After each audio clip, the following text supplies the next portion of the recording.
يا جدعان والله عيب. المنتخب فاضل له ساعتين ويلعب ماتش مهم ومصيري ليه في بطولة أفريقيا، واحنا لسه لغاية دلوقتي قاعدين بنتكلم في مشكلة لعيب من ضمن 30 لعيب في المنتخب. طب تعالى لي بقى وانا اقول لك على نهاية حوار صلاح ده. اهلا يا عم.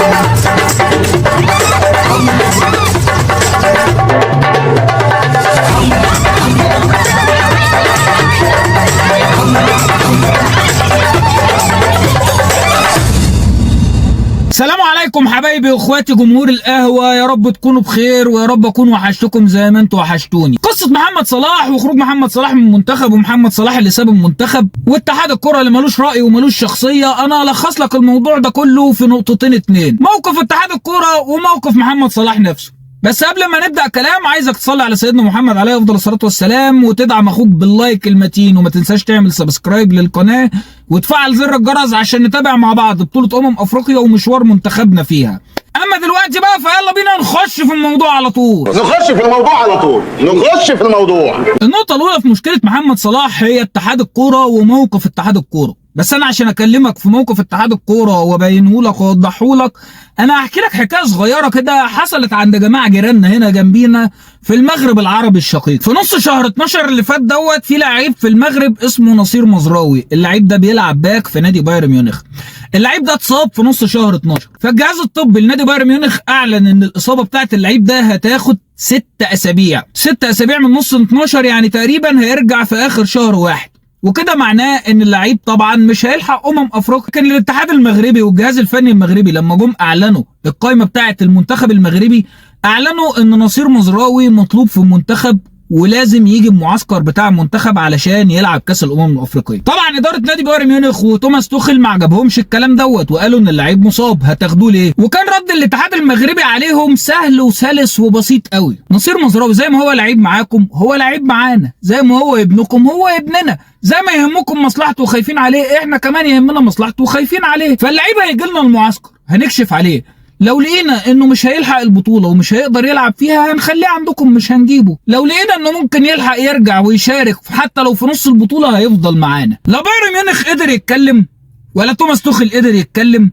ولا فيهم حد زعل ولا فيهم حد قدر يفتح بقه. فزي ما انت شايف في الصوره كده الاتحاد المغربي هنا مشى كلمته على نادي بايرن ميونخ. ليه؟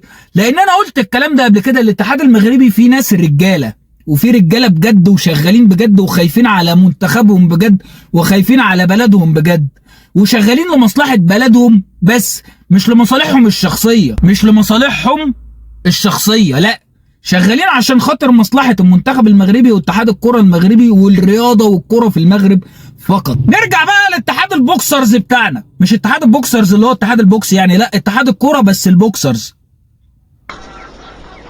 اندروير يعني. انا اكاد اجزم ان اتحاد الكرة عندنا بقيادة الكابتن حازم امام، كابتن محمد بركات، الاستاذ خالد الدرندلي، الكابتن او الاستاذ او اللي احنا مش عارفين هو ايه جمال علام، هم عرفوا ان صلاح هيرجع ليفربول من المؤتمر الصحفي بتاع يورجن كلوب زيهم زينا بالظبط. ان ليفربول ومحمد صلاح ويورجن كلوب طلعوا اعلنوا ان محمد صلاح هيرجع يتعالج عندنا، فهم راحوا مطلعين بيان: يا جماعه لا، ده محمد صلاح هيرجع يتعالج في انجلترا. هم مش واخدين قرار، هم مش مشاركين في صناعه القرار، هم اتبلغوا زيهم زينا كده بالظبط. ده وضع طبيعي بالنسبه لهم، ده العادي واقل من العادي من اتحاد الكوره بتاعه. من ساعه ما صلاح مشى الكلام على اتحاد الكوره ان هو لازم ياخد الشاره، وهو بيمشي الكلام عليهم في اي حاجه.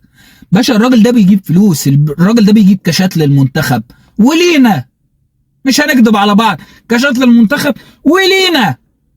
هتعرف تعمل زيه وهتعرف تجيب اعلانات زيه وتاخد شارت الكابتن، تمشي وقت ما تمشي، تيجي وقت ما تيجي، براحتك. اتحاد الكوره ده لو عنده ب2 جنيه اداره وهو عايز يمشي ليفربول كان طلع اعلن من الاول الكلام اللي ليفربول بيقوله دلوقتي. كان طلع قال: يا جماعه اصابه صلاح 3 اسابيع، بس لو حصل على الرعايه التامه والاهتمام ممكن ال3 اسابيع دول يبقوا اسبوعين بس، يبقوا 10 ايام بس. انما احنا الرجاله عندنا على الله حكايتها، هي اصلا مش عارفه ان كان صلاح عايز يقعد ولا عايز يمشي، ليفربول عايزه ولا مش عايزه، يورجن كلوب عايزه ولا مش عايزه. هم بيتفاجئوا بالحاجات دي في الاعلام زيهم زينا بالظبط. يا سيدي بلاش تقول الكلام اللي ليفربول قاله، اطلع النهارده قول لي صلاح هيرجع عشان يتعالج في انجلترا لانه مش هيقدر يكمل البطوله وخلاص هو مش هيرجع تاني البطوله. انما تقول لي ده هو يرجع يتعالج في انجلترا ولما يخف ان شاء الله ويبقى كويس ممكن يرجع يلحق النهائي، ممكن. هو انت مش قادر تشخص حالته؟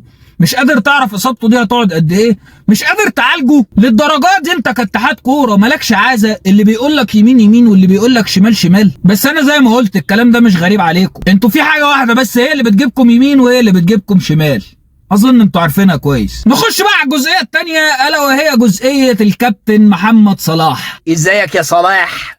ازيك يا كابيتانو؟ شوف ابو صلاح، انا لما اتكلم معاك مش هقعد اجيب لك امثله لنجوم وكباتن منتخبات كبار زي ميسي وكريستيانو كانوا بيعملوا ايه مع منتخب بلدهم لما تحصل لهم اصابه وما يكونوش قادرين يشاركوا بس يفضلوا موجودين في المعسكر، او حتى لما يقعدوا على الدكه زي ما كريستيانو كده كان قاعد في كاس العالم وبرضه فضل موجود وفضل بيساند فرقته لحد اخر ماتش، وهو خارج كان خارج حزين وزعلان فعلا ان منتخبه خسر البطوله. ما علينا من الامثله دي خالص، انا مش هكلمك عنها لان انا عارف ان في فرق كبير في المينتاليتي بينك وبين اللعيبه دي، هم في حته وانت في حته تانية خالص. انما انا عايز اسال شويه اسئله مهمه دلوقتي ابو صلاح انا عايز افهم منك ما معنى شارة الكابتنة اللي انت بتلبسها في ايدك الشمال ديت، شارة كابتنة منتخب مصر، دي معناها ايه؟ او ما هو دور الكابتن والقائد للفريق؟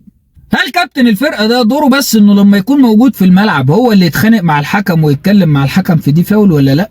هل كابتن الفرقة ده دوره ان لو الفرقة كسبت بطولة هو يروح يشيل الكاس؟ هل كابتن الفرقة دوره ان هو ينزل اول لعيب في الفرقة وياخد اول صورة والمنتخب نازل؟ ولا كابتن الفرقة ده له دور في توجيه اللعيبة جوه المنتخب جوه وبره الملعب؟ ولا كابتن الفرقة ده له دور في تحفيز اللعيبة جوه المنتخب؟ ولا كابتن الفرقة ده هو القدوة بتاع اللعيبة الكبار والصغيرين جوه المنتخب؟ ولا كابتن الفرقة ده هو أكتر واحد حاسس بالجماهير وهو صوت الجماهير جوه الفرقة وهو اللي بيشدهم ويزقهم دايما على اللعب عشان خاطر جماهيرهم؟ الحاجة التانية اللي أنا عايز أفهمها دلوقتي، حضرتك يا كابتن صلاح مصاب مش هتقدر تلعب مع المنتخب، ده أنا فاهمه.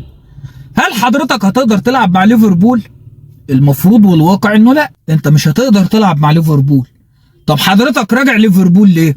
عشان تتعالج وعشان الأجهزة هناك أحسن وعشان الدكاترة هناك أحسن. طب هو منتخب مصر ما يستاهلش من حضرتك إنك تجيب الأجهزة والدكاترة دول عندك في قلب كوتيفوار وتتعالج وأنت مع اللعيبة عشان تحسس اللعيبة أهمية منتخب مصر وقد إيه إنك لازم تكون موجود مع المنتخب دلوقتي؟ يا كابتن صلاح، أنت لو مع ليفربول ومصاب ومش هتقدر تشارك كده مع المنتخب، المفروض تسيب ليفربول وقت معسكر المنتخب ووقت البطولة وتيجي تقعد مع اللعيبة بتاع المنتخب. ده الطبيعي اللي انا اعرفه، ده اللوجيك اللي انا افهمه. انما انت تبقى موجود وبتلعب مع المنتخب وبعدين هوب اصل اصابة وهوب اصل هرجع اتعالج هناك.